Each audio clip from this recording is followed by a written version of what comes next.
Welcome to episode 28 of the Talent Intelligence Collective podcast. In this episode, I, Alan Walker, am joined by my co-hosts Alison, Etridge and Toby Culshaw, along with our special guest Matt Higgs, Director of Organisational Capability at Arambol. In the news segment, Toby covers topics like the 2024 Talent Acquisition Trends Report from Corn Ferry, the ageing workforce and grey tsunami, and the increased government focus on AI's impact on the labour market. Alison's interview with Matt spans his career journey through talent acquisition, strategic workforce planning, and organisational capability roles. Key highlights include the connection between early careers planning and forecasting future talent needs, the role of talent intelligence in providing external context to supplement internal workforce planning, translating long-term strategic plans into actionable steps for talent acquisition teams, and ensuring strategic workforce planning meets the needs of both the organisation and talent acquisition. We uncover Matt's valuable perspective on bringing together analytics, planning, talent intelligence, and more to enable better workforce decisions. Stay tuned for more talent insights from Matt in upcoming episodes. Until then, keep learning and stay intelligent, folks. Before we get on with the main event, I just wanted to remind you that this podcast is proudly sponsored by our friends at Strategens, and here's a very well-spoken chap to tell you a little bit more about them. Strategens gives HR leaders the data they need to transform businesses with the speed and ease required in today's world. If you're ready to make decisions that aren't lengthy, costly, one-dimensional, or based on gut feeling, visit strategens.com. That's strategens.com to register for a Wednesday demo drop-in and find out more. Hello, I'm Alan Walker and welcome to episode 28 of the Talent Intelligence Collective podcast. Hello. Hello. Wasn't going to forget that. I'm joined on the show by my co-hosts Alison Etridge of Strategens and Toby Culshaw of Amazon. You've already said hello, but you can say hello again if you wish. I know I forgot to ask you last week. Hello again. And of course, as ever, we have with us a guest. And for today's episode, it's Matt Higgs of Arambol. Matt, say hello. Hello, everybody. And please give us a quick intro about who you are and what it is you do. Okay, Matt Higgs, Director of Organisational Capability for Arambol, fairly new into the job. Prior to that was Global Head of Strategic Workforce Planning for the defence company Babcock. Excellent. It's nice to have you on the podcast, and we're looking forward to hearing a lot more from you as we go through the show. As usual, for any new listeners, this is the format, the running order. In a second, Toby's going to take us through some of the recent news from around the world of TI and HR and people and talent and TA and all that good stuff. And then our interviewer extraordinaire, that's your official title, Alison, because I use it every single episode, will be firing questions at Matt about his views on TI, people analytics, strategic workforce planning, and a whole heap of other stuff. And then finally, at the end, I'll pop back in and bring the podcast to a close. Something like that anyway. So, let's do this thing. Mr. Culshaw, over to you, sir. Thank you very much. So I'm going to start off this week or this month, whatever this time frame is, with a report that's just been launched by Corn Ferry, which is the Talent Acquisition Trends Report 2024. It went out in the newsletter, but I've seen a lot of other people talking about it, commenting on it, etc. as well. Really interesting report. I think for me, there wasn't anything particularly mind-blowing, groundbreaking in there. It was really nicely done, and I mean, you know, that with the utmost respect to Corn Ferry, really nicely done. Some big trends in there for sure. So, you know, picking up AI and using that more operationally, being aware of AI coming in for candidates and how that's going to affect things. You know, we've discussed in the past how candidates can play the talent assessment process, and we're obviously seeing more and more examples of people live streaming the questions into audio to text and then pumping that through a Gen AI system to give them an answer, etc. So that whole kind of contact and candidate AI piece is in there. Early career hiring, which I'm not actually as pushed on. I think there's a whole piece there, and we can talk about the grey tsunami later as well. But early career hiring, we've had this as a main focus for many, many years. But the reality is that graduate population, that early career population, is shrinking quite dramatically. And I think a lot of companies are probably going to have to rethink that at some point. there was a big piece around skills, hiring skills, and skills-based hiring, which we've discussed a lot before. I think it's way harder than people think it's going to be. I think there's a lot in there that either it's way harder if you're doing it properly, or people don't really understand what recruitment's been doing for the last 10 years. Because if they think people have just been doing searches based on job title and haven't thought to already search for skills, I don't think they really understand what recruitment's been doing for the last decade. And then they also had empathy, dialing that up. Obviously, there's empathetic leadership, and there's a lot of difficult times going on. And then last but not least, relocate or resign. So the whole shift to return to office, and people seeing far more jobs being created now in a hybrid environment. So 1, 2, 3, 4 days in the office versus that full virtual, full remote we saw previously. The one bit that I was disappointed, unsurprisingly, I am biased after all, disappointed not to see in there wasn't anything around data or analytics or intelligence. And for me, that's a really big miss. I think as we're shifting talent acquisition from this period where we're kind of a little bit cooler, haven't been hiring quite as hard, I think unless we really ramp up on that consulting element and going back to recruitment consulting rather than talent acquisition, which I think is probably more process or administration type focus, unless we have that consulting bit and we're doing that with analytics and with data and with intel, I think we're really exposed still. And I think all these other elements, absolutely you can do them and you should do them and they're going to be valid. But I think unless you're doing that from a position of data, I think we're exposed.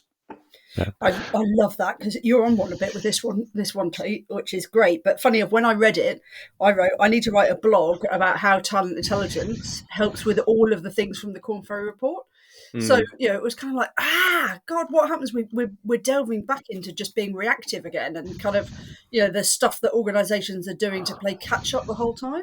And yet the big thing that jumped out for me was $8.5 trillion as the potential cost if the global talent crunch keeps going. And you're like, $8.5 trillion in lost revenue. Surely it's worth investing a bit in a talent intelligence team. Yeah. I think there was something that I saw out of it that seemed to kind of run through a lot of the ones, particularly in the sort of the hybrid working aspects and almost into the recruiting for skills, that there's almost a step before we're coming into it. And I think talent intelligence can inform you as to where that missed opportunity or that lost opportunity or those talent pools are. But there's something here that cries out for being a little bit more deliberative around job design and certainly starting to unpack the way that work can be done. And certainly in the previous company, we were just starting to talk about strategic work planning rather than workforce, and actually looking at trying to there's another phrase to conjure with, to sort of unpack some of these elements and start thinking around, if you're going to look at, say, skills-based hiring, is how can you deconstruct the job into the skills you need to hire, where can you hire them, what can you outsource, what can you put to the gig economy, etc., etc., and really starting to get, and job design's been around for as long as HR has almost, but kind of really breathing new life into that, being a bit more deliberative around it, because that then starts to shape a lot of that talent acquisition approach, is that we're just being a bit more intelligent about what we're wanting, rather than just saying we need another software engineer, for example. We're actually thinking about, what does a software engineer need to do in our context, how can we break it down, which bits, and almost into which bits can be delivered remotely, which bits need to be in an office, etc., etc. So just being really much more deliberative and data-driven in terms of how we unpack some of those things, I think. And that seemed to run through the whole back of this, is there's a step before we get to some of this stuff, which is just understanding what these roles actually need to do and how we can best execute that work. Then we can start forming about whether that's a job, whether that's a project, whether that's a package of work, etc., etc. And it's so interesting, isn't it? Because there's two things that makes me think. The first is that there's the piece before TA, because TA is reactive because of what the business does, right? It's not a fault of TA, it's because of the business. So that whole kind of how we think differently, I think, is really interesting. And then the second bit is, I said to you before we started recording, oh my God, I can't wait to talk to Matt. You just proved it, right? That just that last bit, I'm happy now. It doesn't matter what you say now. Well, I've achieved something today then, Alison. Thank you. 10 o'clock, you're all right. You're doing well. I'm glad you said that as well, Matt, because I read the report and I must say I was entirely underwhelmed by it, Toby. I was like, almost every single trend that they pulled out was kind of a no shit Sherlock. It's the kind of thing that you could have... You can't say that! Why not? I don't know. I'm not sure we do swearing on the podcast. That's why we had the half an hour. Oh, I think it's pretty low level swearing. Sorry, everybody.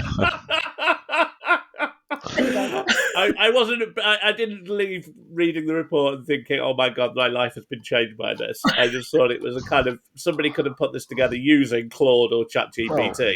I wonder if they did. If you look at because all of the research was historical research. The 8.5 trillion lost in annual revenue. I use that stat, and I've used that stat consistently since 2018 when it came out. Yeah. And I used it. I was talking to the RL100 last week, and I used it there as one of my opening slides. And it's often that is my opening slide quite often. You talk about it being the equivalent of Japan's GDP or something. Yeah, it's the equivalent of GDP of Germany and Japan combined. There you go. I knew. See, and it's a huge figure. It really is, and that was a Corn Ferry LinkedIn study back in 2018. So it's a huge figure, and it's a huge amount. And I really like it as a data point. But I agree, Alan. I don't think there was anything here that you really saw and thought, all right, you've done lots of primary research. You've shaken the world here. You've really transformed our thinking. Yeah, I guess in Corn Ferry's defence, trends are just that. They're things that are going to be happening. They're just reporting on that to a certain degree. But 100%. Yeah. I think some of the early career side of it as well. I think the looking at that particular section, obviously that's where a lot of my previous experience has been.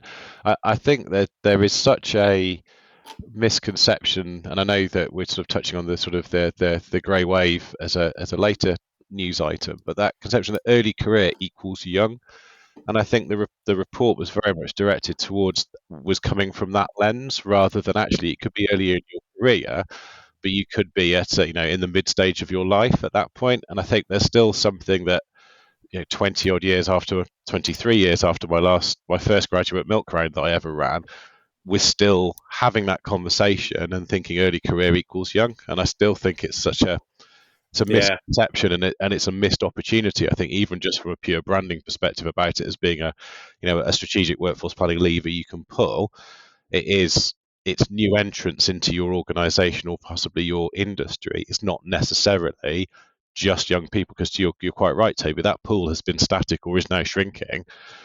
There's no silver bullet that's sitting there to solve some of the bigger issues we've got from a capacity and capability question there. So it needs to be a broader term, I think, and I think the report missed an opportunity to perhaps rephrase that and reposition that. Yeah, I'd agree. It was ironic, because I was actually thinking this over the weekend. I was rewatching an old episode of Friends, and I don't know if you guys are Friends lovers or not. Doesn't really matter for the context of this conversation anyway. But in one of the episodes, Chandler goes for a career switch, and he goes from some kind of data analyst type role, which always made me chuckle because it's basically how people refer to my role in my family. They have no idea what I do. They do it's something to do with data. They don't really understand it. So I'm often referred to as the Chandler type job. But he goes for a career switch and goes, look, I'm done with this. I want to shift into marketing. And there's a whole kind of series of where he's kind of shifting into marketing and going back into that early internship type piece. And everyone kind of makes the jokes that they think he's the senior marketeer and the expert in the room. But, he's completely green to it all. And it did make me think exactly that we really don't have any focus in most organizations around how do we do these career switches? How do we take these people mid-career that are transitioning and going back and reframing and starting again? And it's kind of ironic because, there was data years back saying that because we all live so long nowadays, we're going to probably have on average 3 to 4 distinct careers within our working life. And yet, to your point, Matt, we don't look at each of them as a fresh beginning and an early career starter again. Early careers is more often than not just focused purely at that younger age demographic, which is a complete waste. But interestingly, sorry, Matt, go ahead. I was going to say, if you look at the reskilling challenge around AI, and there was an article I picked up from the HBR on it, which was very much around the huge sort of multi-generational challenge around reskilling, even if it's evolving your current job role to be properly AI enabled or to be almost transforming how the work is executed. Almost everybody, into a certain extent, is going to have to press reset on their career to a certain extent, also a large part of their role. So it's almost we're all going to be sort of early stage AI enabled careers at some point. So that that shift in actually changing mid-career or mid-evolution is going to be so important as a mindset shift for organizations to think that actually, if I've got an early career, my early careers cohort for AI-enabled, wind-powered engineers, for example, it's going to be people with 25, 30 years engineering experience plus, raw graduates straight out in there, and that needs to be the norm, because that's just the reality of the work we're living in. We've got things that are shifting the whole way established careers are delivered. So the way that we reskill has to be in almost like those multi-generational cohorts rather than it being just raw talent straight from university. And I think we can see that, but I think the execution of that and actually how you deliver that and how you get your head around a multi-generational cohort all starting from the same point is going to be a really interesting challenge, possibly more so in the capability development sphere and less so the TA aspect of it. But certainly there's going to be some really quite clever design about how that becomes deliverable and probably acceptable within an organization as well. It's interesting because it's so inextricably linked, isn't it? It's kind of like as we move towards skills-based hiring, which will happen over a period of time because industries are transforming, right, for exactly the reasons you've just talked about, then actually it'll be easier for an individual to change career. Because at the moment that's really difficult, right? Because you might be going from a six-figure salary to a five-figure salary or vice versa in order to kind of start a new career. But if we shift towards more skills-based hiring, then that salary divide should in theory stop, and it will encourage people to kind of look at new things in a different light, which will then support organizations in doing it themselves. Absolutely. I would agree.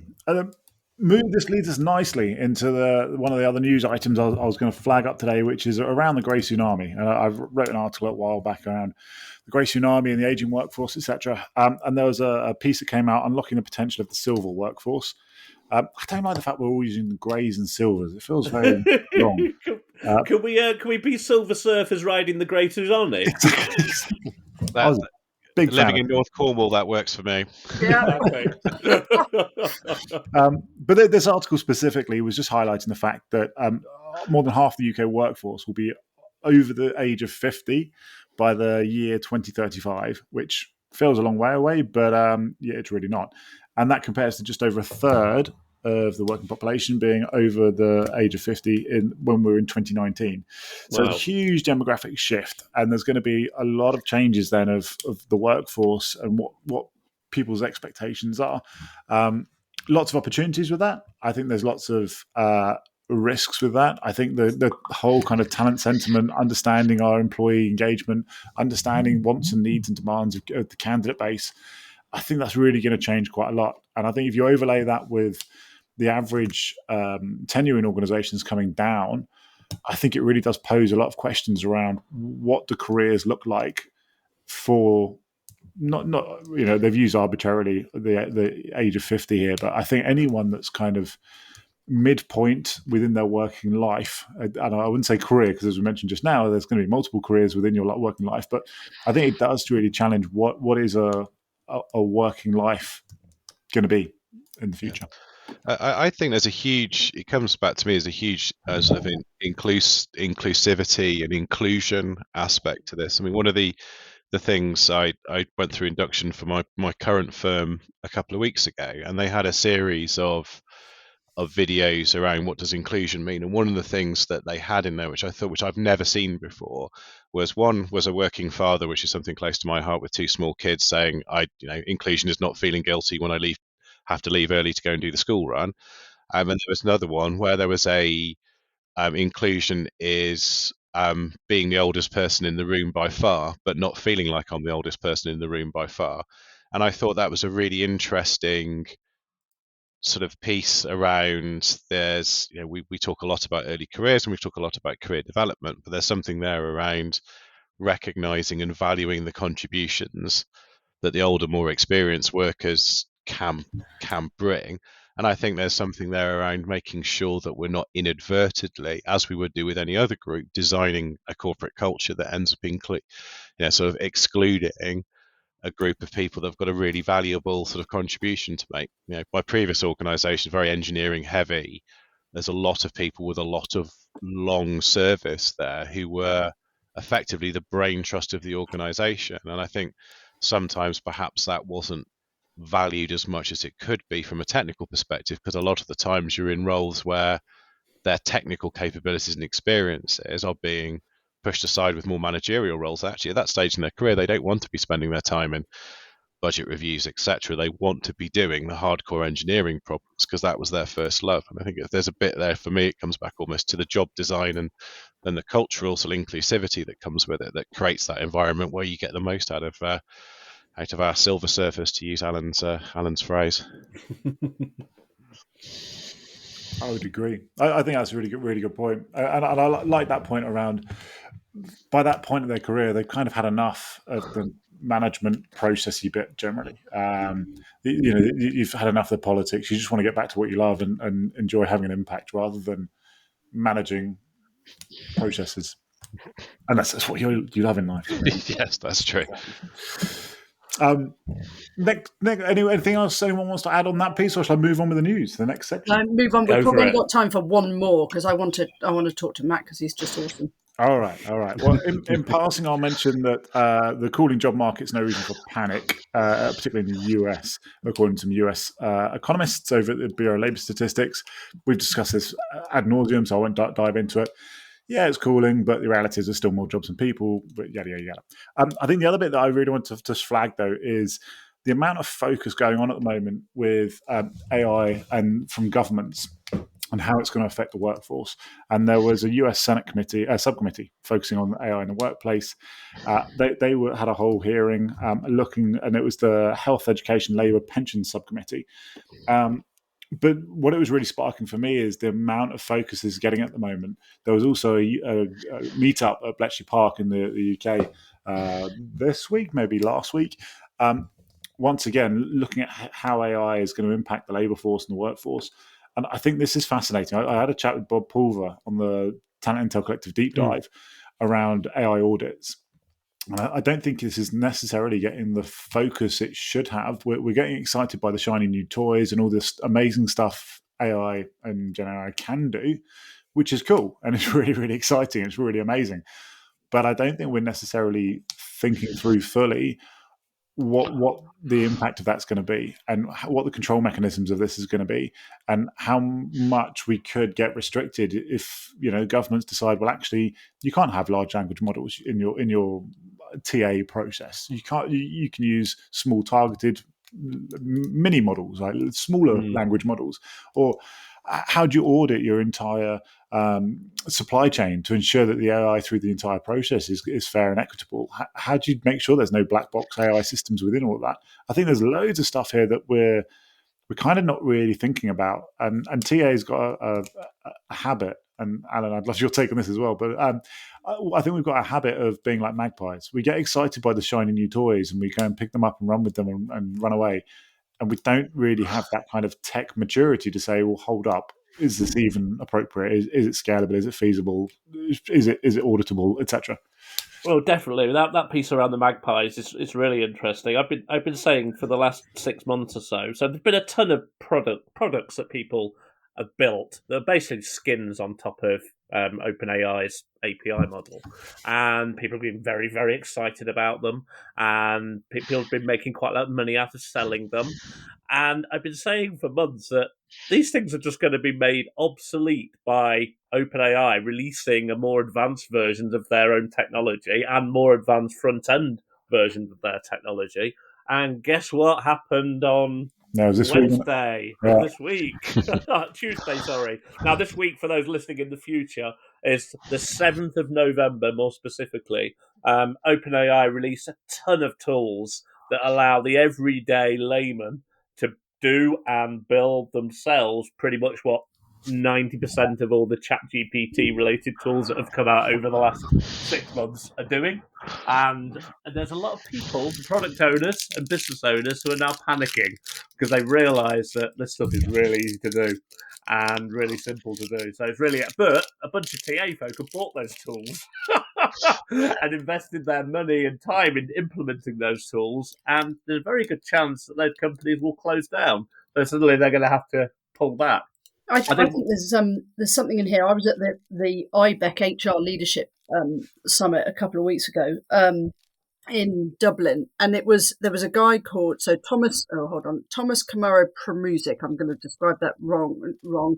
A guy called Henri Bresman and a guy called Barry O'Sullivan, who are all keynote speakers in the world of AI.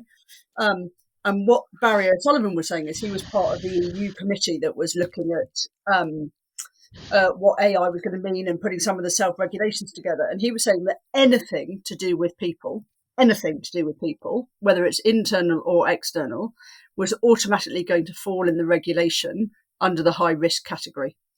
And therefore the controls around it were going to be enormous. Toby, it sounds like you're unwrapping a sweet, by the way. I just thought I'd let you know. Wasn't me. Don't throw me under the bus. No, it's probably you. That's right. I quite fancy a sweet right now. Yeah, me too. It wasn't me, but now I'm hungry for a Kit Kat. Oh, have a break, have a Kit Kat. There you go, marketing works. Can I talk to Matt? Please, can I talk to Matt? You can, yes. I guess the news is over. Alison, over to you. Please talk to Matt. You said you've got a hard stop, and I'm like, oh my god, no, we just need to get over it. Let's just go for it. We've got half an hour. That's lots of time with Matt. Lovely. So over to you, Alison. Matt, as I said, I'm like a small excited child. I don't need sweets, actually. I'm like a small excited child talking to you this morning. And so I need to make sure that I behave myself. So I need to start by asking you to talk through your journey, if you like, from graduate talent, graduate careers, early careers, through to organisational capability. So if you could start with that, and then I'll ask you a bunch of questions. Absolutely. I think I'll keep it sort of potted history. So started off life in talent acquisition, was a recruitment consultant for my first job. I've also dotted around a number of different HR roles up to being a strategic HR business partner. So I've done the other side of HR outside of the Centre of Excellence. I think sort of early careers really led me into the kind of the world of people analytics and SWP to start with, because simply you are having to forecast into the future what you're going to require in order to build the business case around what you need to hire for the nows, particularly around sort of apprenticeship programs. So really cut my teeth at that during the time at Severn Trent, where I first met Mr. Walker.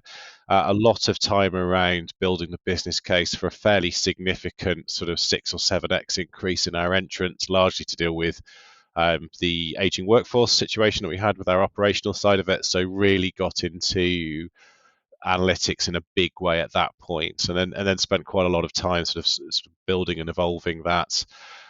Thence into really taking that practice into broader sort of talent development, leadership development, and really going into the sort of the areas of HR that are possibly viewed as slightly softer in inverted commas, and actually putting some sort of hard data and metrics behind them to really kind of push sort of how we can be much more effective in sort of targeting and deploying internal talent.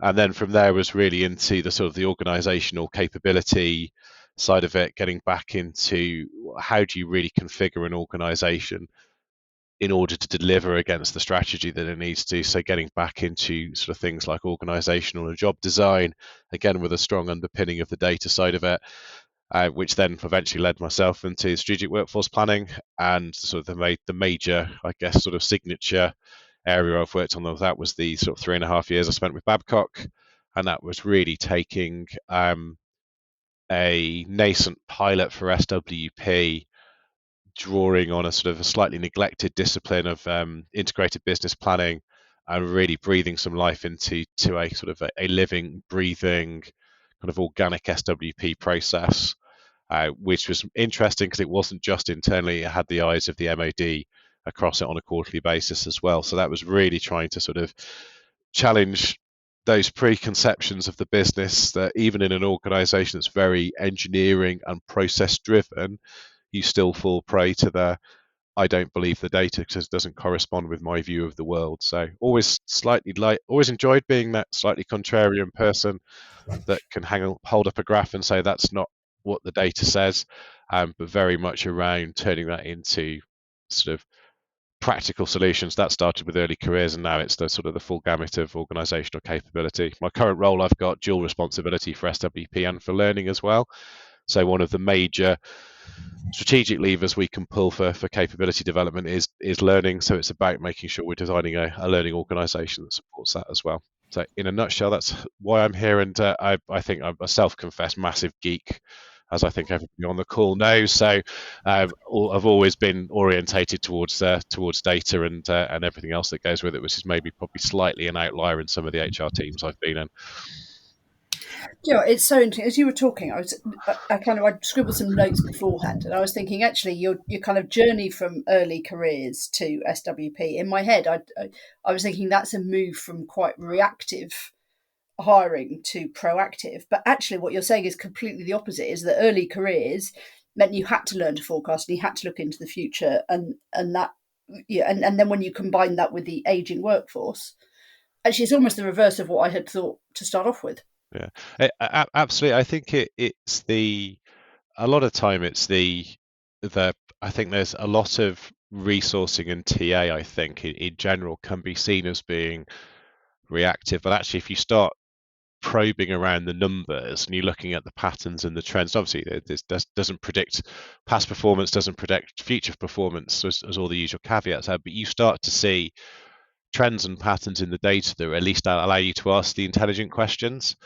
And I think some of it can start just from that sort of slightly qualitative, well, we recruited X number of Y roles last year. Are we going to see the similar sort of trend again? In which case, what do we need to do to prepare for that, to understand it? What's the market like, etc. Through to the sort of your large statistical models that you can build using sort of 10-year flight risk, sort of age, average retirement age, etc., etc. So there's always, I think there's always been something there that perhaps the mindset may not have always been there within TA to be on the front foot and be proactive. But I think sometimes it is there if you start to look at the numbers. How much of what you're talking about? So you mentioned earlier you stepped out of C of E and into kind of business and then back into C of E. How much of the what I call joining the dots, right? Because that's what you're doing. You're joining the dots across everything. How much of that do you think was due to the fact that you've worked in each department, or how much of it was actually you worked out in the business and went, "Oh my God, this is how the impact could be seen in the business." Yeah, I think it was absolutely invaluable, and I think it's an entire HR career spent in the CV is completely legitimate and a choice. But I think it's if you don't have the direct hands-on experience, you need to get close to those HRD, senior HRBPs, whatever the term is, because that's where the rubber hits the road in terms of all things people. And I think you get a sense of certainly a lot of the qualitative feedback and data you can get from the business, pretty blunt qualitative feedback at times, can flow through those senior HRBPs. But I think it gain a greater understanding for, you can sit in your C of E tower sometimes and go, well, why can't you spend time looking at this and forecasting the capabilities you're going to need for the next 2 years? But then if you're sitting as a senior HRBP with those managers, and you sort of start to understand the sheer impact on the bandwidth of some of those leaders, particularly that critical middle senior operational level where you could have 10, 15 direct reports, you've got a ton of things you need to deliver on, and then you've got the tyranny of manager self-service being pushed on you for 101 different things. You can kind of understand that actually shoving a load of graphs in the face of an operations director isn't going to win you any favors. What they want to know is, where's my top 3 risks? What are the top 3 solutions? How much is it going to cost, and how quickly can you go for it? So that's the in sort of my take for it.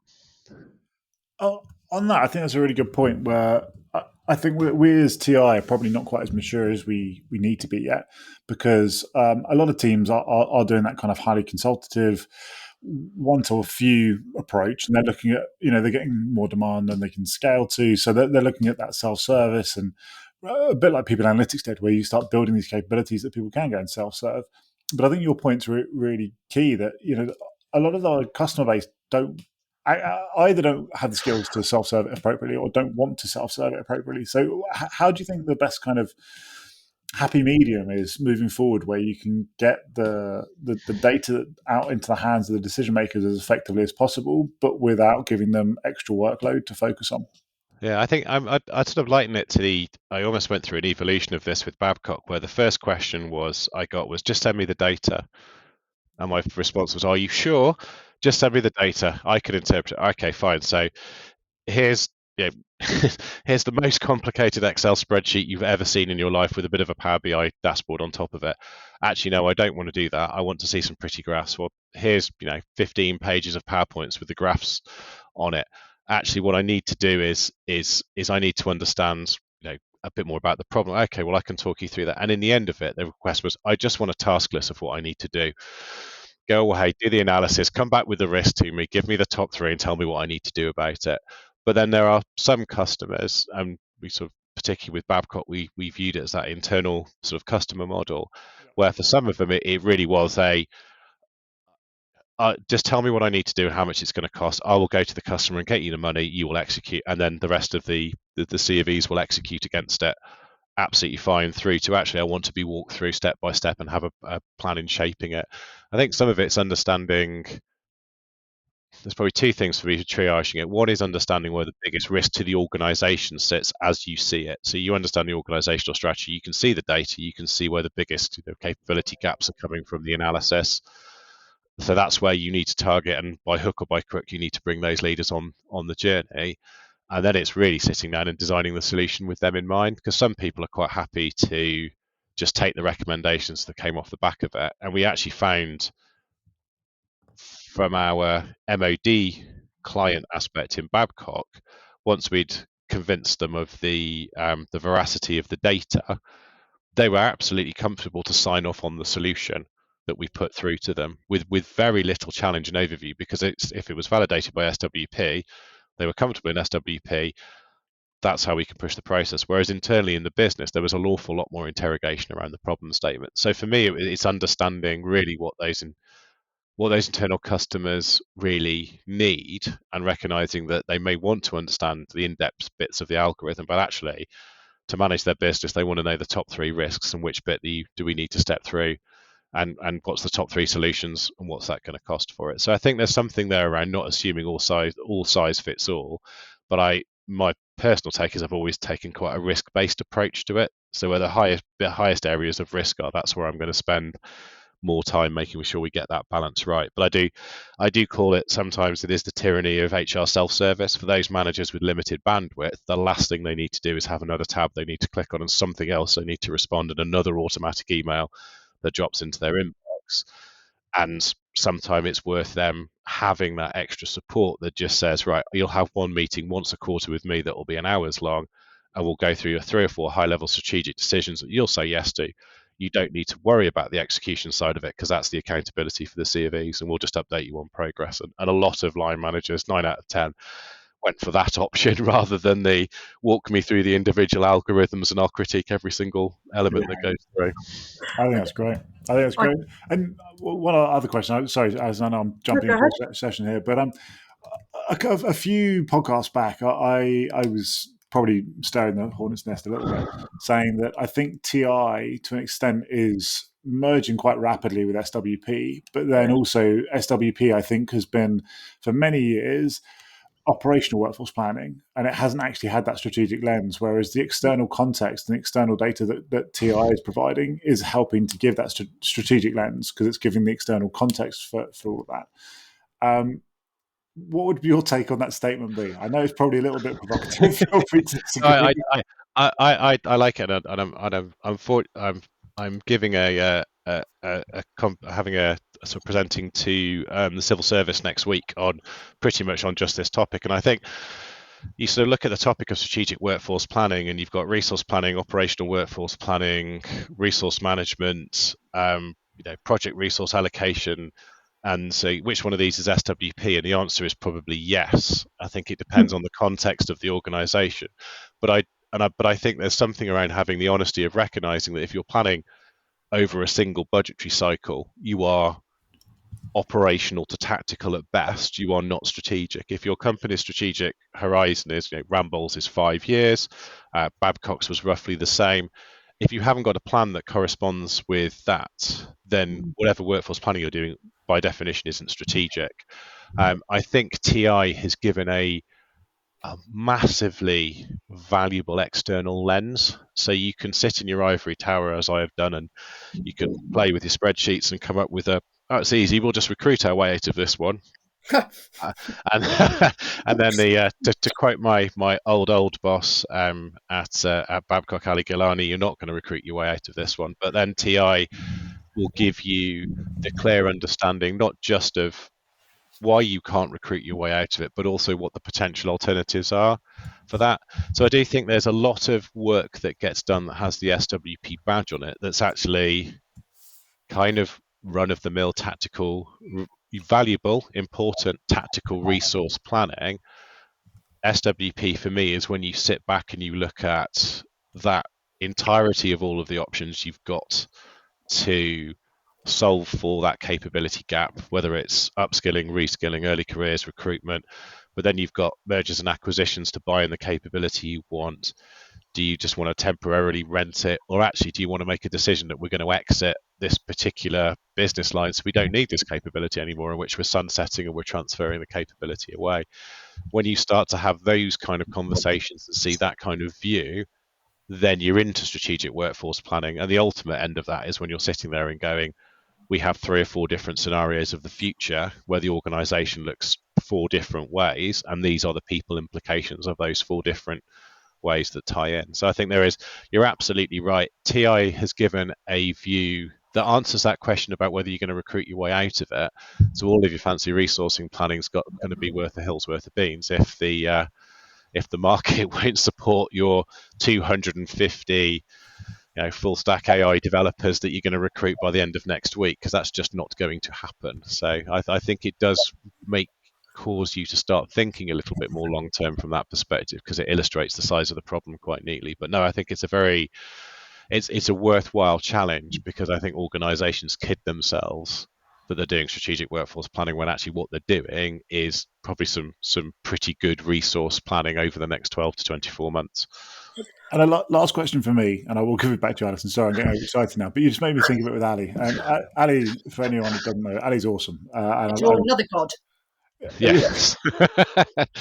But Ali's, he's obviously retired now, but a really awesome leader. But it makes me also think, Ali comes from a strong resourcing TA background, and quite often TA leaders will say part of their remit is SWP.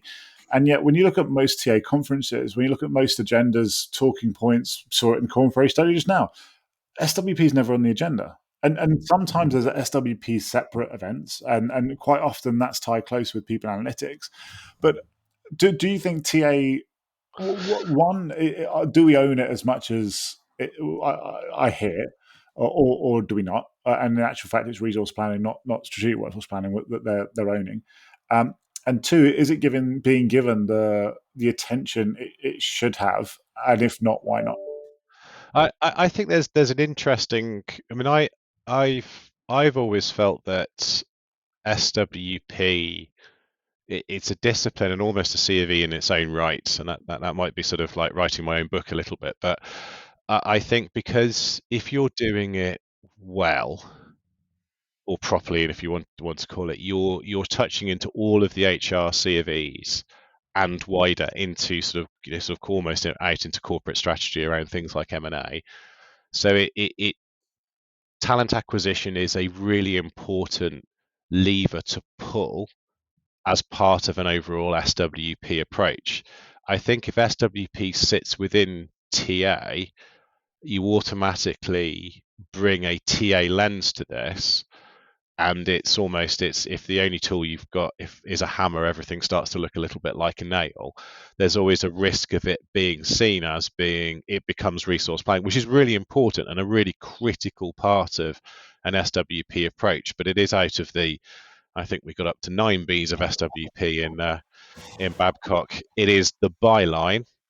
It's not the totality of your SWP response. So I think there is something around, but the same challenge back to SWP is you can get very caught up in the strategic, big handfuls, long time frames.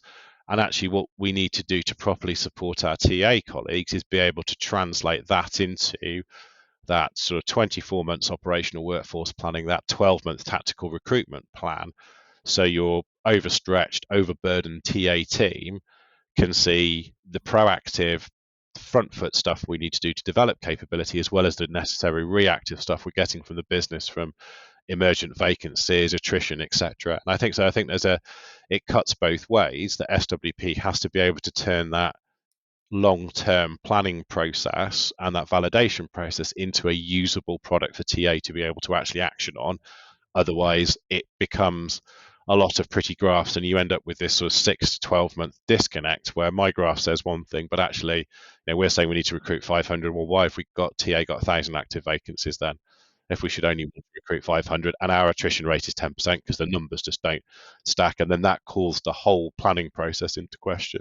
So I think there's something in the tool design piece there that has to really push it out to make it usable for TA, as it needs to be for learning and development, for employee reward, retention, etc., etc.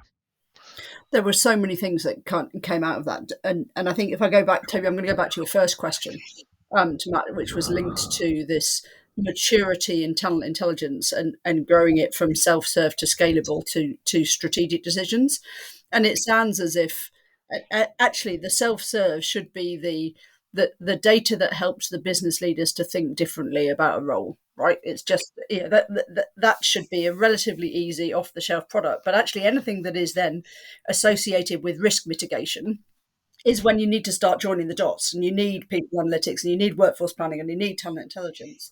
And I wonder whether there's something in here about the average size of a TI team, which is typically sub 10, possibly sub 5, and the average size of a people analytics team, which is typically much larger, and whether or not that supports the ability for it to be more strategic, or whether it's just a nascent industry still. Yeah, I think it's almost that there's always been a little bit of a case for some of the people analytics side of it is you almost nobody knows what they're missing until it's suddenly there. It's a bit of we've always found it's a bit of a build it and they will come and you say we don't need to understand our demand and supply. When you first show them the playback of their demand and supply, and then everybody wants the same tool that comes off it. I think that external looking lens, I think, is ultimately, I think the phrase is context is for kings. If you can't place your people plan in the external context, and you saw it in the Corn Ferry trend report about changes, and if you can't contextualize it and do that test, it's always going to be at best a nice set of PowerPoint decks that run along, because the first time that has any kind of contact with the external market, it's going to, the assumptions underpinning it will fall apart. So I think there's something around the TA, the sort of TI, I guess, discipline, whether that sits within, and maybe this goes back to the job design piece, whether that sits in as a working with strong external vendors as part of a broader people analytics team, or whether it's a distinctive internal discipline, I think it will depend on the model. But the need for talent intelligence, I think, is only ever going to ramp up, because otherwise you're making bets without understanding the odds. And I think that's really, you wouldn't do that on a horse, so why would you do that with your organization, I think, from that perspective. But I do think there is something around recognizing the value of it, and maybe it's some of those shifting, some of those more mature organizations starting to shift some of that focus away from necessarily the internal facing people analytics to TI as a discipline, and in terms of how best that needs to be delivered. But I see it as being such a vital companion to SWP, because it is part of that strategic framing from the external market piece, which you can't really, if you don't have that, you can't really be said to be forming a proper strategy.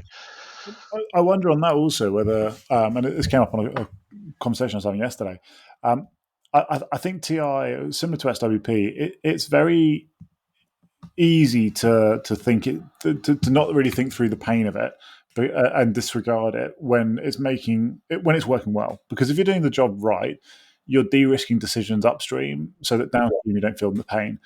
Sometimes you've almost got to let the business fall over, feel the pain, and go, oh, blinking out, we've got to invest in this stuff. But I think when it's running smoothly, it's almost hard to validate your return on investment, because you're de-risking, you're mitigating all these disasters so far ahead of time the business just doesn't feel the pain of it. And I think that can sometimes lead to an undervaluation of its importance. I think there's something interesting in that, though, Toby. When we talk to clients about risk and risk mitigation, and then we say, we need to calculate what the cost of a bad decision is, their predominant reaction is, we don't want our business leaders to understand how much a bad decision would cost the business, because 100%. if they did, they'd never make any decisions. So there's this really fine balancing act, isn't there, between how do you help a business leader make a decision, talk about it as reducing risk, but not necessarily talk about billions or trillions of dollars. Yeah, I think for me we always discussed it in terms of risk against quality, cost, and time, because those are the three factors that certainly in Babcock, our client in the MOD were that was always their mantra, was quality, cost, and time. So I think he was almost showing the impact of some of it and using the historical illustrations, and in some organisations you will always find where a failure of planning has caused an issue. There's always some sort of corporate folklore in most organizations where we didn't have anybody that hired in, so we ended up doing 100-hour weeks and the client was still really unhappy with us at the end of it. That you can draw on to show, well, that's, we want to avoid situation A happening again.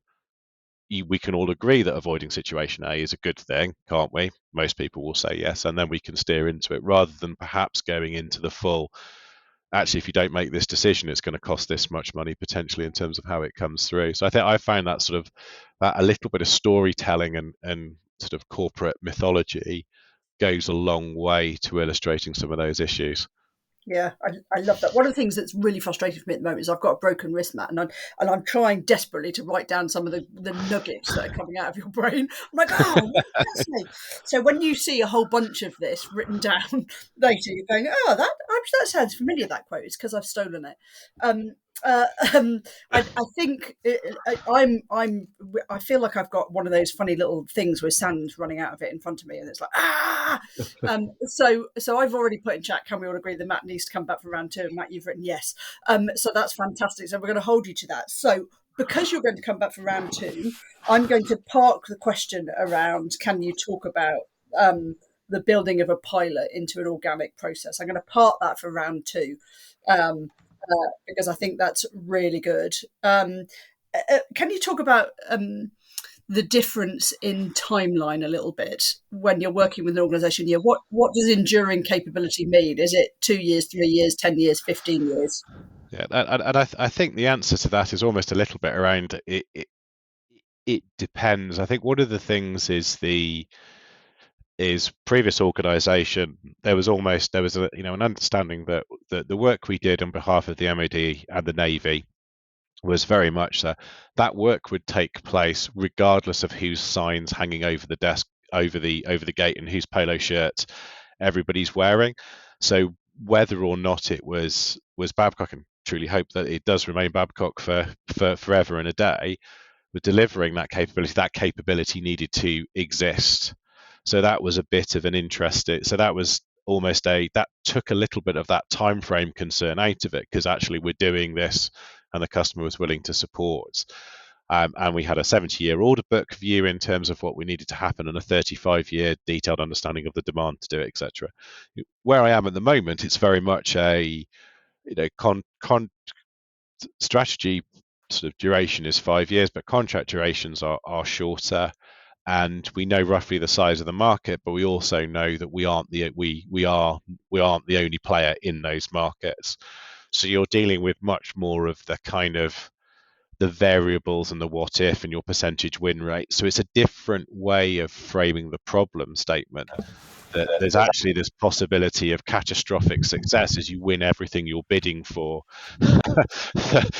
and suddenly you end up needing to triple your organisation. So if you suddenly have a really good win rate for it, so it's a question that's interesting. I met with our operational excellence director as part of my induction process at Arambol, and it's very much the mindset that the leadership are getting into now is we've got a competent set of leaders that can manage where we are at the moment, that can manage the day-to-day and the sort of the now and the next. We need to start focusing on ready for future. So we're ready for now, ready for a little bit more, and then it's ready, ready for next. Now we need to focus on ready for future.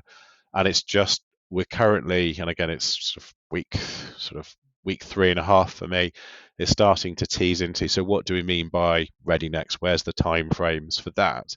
But still recognizing that just because we might be working on a 3-year or a 5-year time frame rather than 35-year time frame, there are strategic decisions we need to make. And in fact, we've probably got more of a pressure to nail SWP and get SWP right, because we don't have the luxury of a 30-year course correct if we get it wrong in some way, shape, or form. So it's been quite a significant mindset shift to me, that going from sort of, it's going to be plus or minus 10% this to it could be plus or minus 50% or 100%, depending on the next sort of step changes for what we need to do. So that's a really interesting one, but it doesn't delay, and it shouldn't, I think. But it's very easy to be, actually we're agile, we're fleet of foot, we're responsive, we're a consultancy, we don't have to plan for this. Well, actually we probably need to do more planning and scenario testing, rather than we've got a single critical path we need to work to. So it's the same discipline, it's just a different execution and focus for it. I 100% agree, and that's such a neat lead into strategic work planning that you were talking about earlier. So I've now got 3 massive things, so you've definitely got to come back. I've got number 1, nascent pilot and turning it into an organic SWB process. Number 2, skills, because I know you've built skills taxonomies, so exploring what you did. And then number 3 is, how does that all combine to strategic work planning, and where does TI sit in it? Oh, I knew it was going to be awesome. I'm so pleased that I shut news up. That was incredible, Matt. Thank you. Oh, thank you. And I think we've already lined up the next episode, or at least an episode, maybe in a couple of episodes' time, but not far away. Next. Wow. Yeah. Next. Yes. Okay, cool. Got it. Right, anyway, either way, I am going to call time on this particular episode. We need to let Matt back into the real world. I believe you're off at the moment, Matt. Are you doing anything fun this week? No, I was off last week. I'm back into it this week. No, yes. Yeah. So you are definitely doing something interesting. That's what you're saying. Yes. Because you're at work doing interesting things. Yeah, exactly. So listen, it's been great having you on the podcast. How was it for you? It's excellent. I say long time listener, first time caller. So no, it's been really good to talk to you all, and obviously to Toby to meet you for the first time virtually, and Alison to pick up the conversations we've had previously. So no, thoroughly enjoyed it. I'm more than happy to come back again. Yes, you're a star. Thank you. We aim to please, and we will definitely hold you to that. You are coming back again. You have no choice in the matter. Fantastic.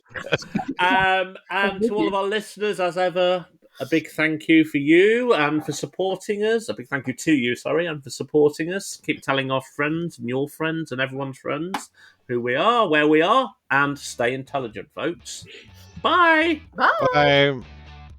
Thanks for listening. Before you go, I wanted for the last time to remind you about our generous sponsor, Stratagens. Here's that posh chap again, telling you about their fabulous product. Stratagens gives HR leaders the data they need to transform businesses with the speed and ease required in today's world.